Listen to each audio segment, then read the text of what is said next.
demande de prise de parole de Madame la maire du 10e, Madame Alexandra Cordebar, s'il vous plaît. Merci Madame la maire. Bon, nous avons un nouvel élu d'opposition dans le 10e et il n'a pas eu le temps peut-être ou la volonté peut-être aussi de prendre connaissance parfaitement de ce qu'est un comité de voisinage et de son mode d'organisation. Deux éléments qui ont leur importance. Nous avons dû en effet interrompre les réunions des comités de voisinage pendant la période électorale et puis ensuite on a une crise sanitaire qui pendant un certain temps nous a empêchés de faire un certain nombre de réunions où nous étions les uns et les autres occupés à faire fonctionner la ville. Vous en avez sans doute la mémoire relativement vive. C'est donc important que vous ayez ça en tête. Maintenant, les comités de voisinage reprennent leur régularité. Aucun membre de ces comités de voisinage ne souhaite se réunir une fois par trimestre. Aucun d'entre eux.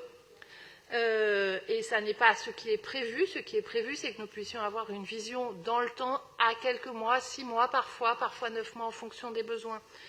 Une vision de ce qui se passe autour donc de la salle de consommation. Ce ne sont pas des réunions publiques. Il y a de nombreuses réunions publiques et lieux pour discuter avec l'ensemble des habitants de ce qui se passe autour et dans la salle de consommation. Mais ces réunions-là ont un autre objet, c'est statutaire, et c'est ce que nous avons décidé avec l'État au moment du lancement de l'expérimentation.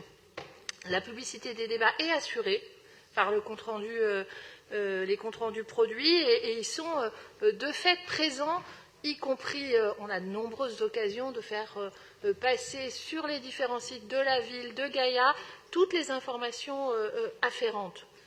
Je dirais que cette demande, dans ce qu'elle a de naïf d'une certaine manière, peut-être illustre le fait que sur ces questions complexes, il ne suffit pas comme ça de vociférer, mais bien d'aller s'intéresser au plus profond, au plus détaillé de ce que c'est que la réduction des risques et de la prise en charge des consommateurs de drogue, que nous avons besoin de ces dispositifs qui sont précieux et que nous avons aussi besoin, je le disais tout à l'heure, de modestie par rapport à la difficulté de la tâche, de respecter les associations qui sont en charge en notre nom et de voir à quel point nous avons besoin d'une alliance très large pour porter ces sujets. Merci beaucoup.